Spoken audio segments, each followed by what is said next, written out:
Hi friends, నేనైతే పాలకూర ఆరోగ్య ప్రయోజనాలు ఇంకా పాలకూర కర్రీ ఎలా చేస్తారో అది కూడా చెప్తానండి. సర్ప్రైజ్! పాలకూరలో ఫోలిక్ ఆమ్లం ఇది శరీరంలో కణాల అభివృద్ధి కోసం అవసరం. పాలకూర తినడం వల్ల రక్త సంబంధిత సమస్యలను తగ్గుతాయి. ఇది పక్షవాత నివారణలో సహాయపడుతుంది. పాలకూర తినడం వల్ల కవేరి క్యాన్సర్ ప్రమాదం తగ్గుతుంది. ఇది శక్తివంతమైన యాంటీ ఆక్సిడెంట్లు కలిగిన ఆహార కణాలు ఆక్సిడెంట్ నష్టం నుంచి రక్షిస్తుంది. పాలకూర తినడం వల్ల మన కణాలు ఆరోగ్యంగా ఉండి వృద్ధాప్యం, రక్తపోటు, కణాలను హాని చేసే వ్యాధుల వంటి సమస్యలను తగ్గుతాయి. కంటి ఆరోగ్య, చర్మం ఆరోగ్యానికి మేలు చేస్తాయి. రక్తహీనత తగ్గించడంలో సహాయపడుతుంది. శరీరానికి కావలసిన ఐరన్, కాల్షియం అందిస్తుంది. రోగనిరోధక శక్తి పెరుగుతుంది. కళ్ళు చూపు మెరుగుపడుతుంది. జీర్ణక్రియ సరిగ్గా జరిగేందుకు తోడ్పడుతుంది. మలబద్ధక సమస్యలను తగ్గుతుంది. గుండె ఆరోగ్యంగా ఉండటానికి కాపాడుతుంది. రక్తపోటు నియంత్రణకు సహాయపడుతుంది. చర్మం కాంతివంతంగా మారుతుంది. జుట్టు బలంగా ఆరోగ్యంగా పెరుగుతుంది. బరువు నియంత్రణలో ఉపయోగపడుతుంది. Oh my God!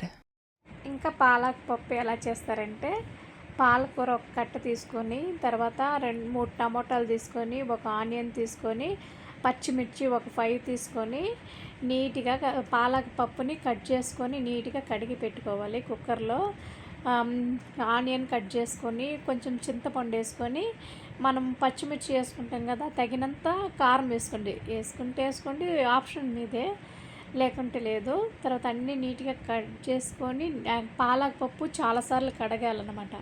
నీట్గా కడిగి తర్వాత కుక్కర్లో పెట్టి 5-6 నేనైతే 6 విజిల్స్ పెట్టినాను.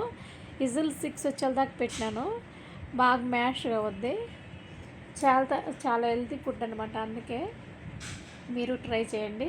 5 విజిల్స్ వచ్చిన తర్వాత వచ్చేసి తర్వాత పప్పు గుత్తి తీసుకొని బాగా మ్యాచ్ చేయాలన్నమాట. బాగా స్మూత్గా చేసిన తర్వాత పోపుకి వేసుకోవాలి.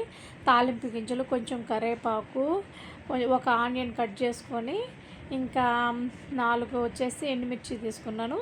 ఇది వచ్చేసి కచ్చాపిచ్చాగా తెల్లగడ్డలు ఉంటాయి కదా, వాటిని కొంచెం అట్ట దంచాలన్నమాట. దంచి పెట్టుకొని వచ్చేసి ఇంకా పోపుకి వేసుకొని కొంచెం ఆయిల్ వేసుకొని, ఆయిల్లో ఇవన్నీ డీప్ ఫ్రై చేసుకోవాలి. ఆయిల్లో డీప్ ఫ్రై చేసుకొని 3, 2, 1 బాగా ఫ్రై అయిపోయిన తర్వాత వచ్చేసి మనము ఇప్పుడు మ్యాచ్ చేసుకున్నాం కదా పప్పు గుత్తితోటి, దాన్ని బాగా మ్యాచ్ చేయాలన్నమాట పప్పునంతా. తర్వాత వచ్చేసి అది డీప్ ఫ్రై అయిపోయిన తర్వాత వచ్చేసి ఈ పప్పునంతా తీసి దాంట్లో వేసేయాలి. అంతే ఫ్రెండ్స్, ఇంకేం లేదు. పాలకూర పప్పు తయారీ అంతే, ఇంకేం లేదు ఫ్రెండ్స్. చాలా టేస్ట్ కుదిరింది అయితే నాకు. మీరు ట్రై చేయండి, చాలా బాగా వస్తుంది. సరేనా? పాలకూర ఒక కట్ట తీసుకోండి. తర్వాత 4 టమోటాలు, ఒక ఆనియను, చిన్నవి వచ్చేసి 4 తెల్లగడ్డలు, ఇంకా పచ్చిమిర్చి వచ్చేసి 5 తీసుకున్నాను. ఇంకా కారం మీకు కొంచెం కారము, పసుపు మీకు కొంచెం వేసుకుంటే టేస్ట్ వస్తుంది. కారం, పసుపు అయిపోతే, కారం ఖచ్చితంగా వేయాలి. ఒక రొంత వేస్తేనే టేస్ట్ ఉంటుంది. కారం అయిపోతే టేస్ట్ ఉండదు. ఎన్ని పచ్చిమిర్చి వేసినా కానీ కారం మాత్రం ఒక రంతైనా వేయాలి, అప్పుడే టేస్ట్గా ఉంటుంది. థ్యాంక్ యూ సో మచ్ అండి. Bye bye bye bye bye.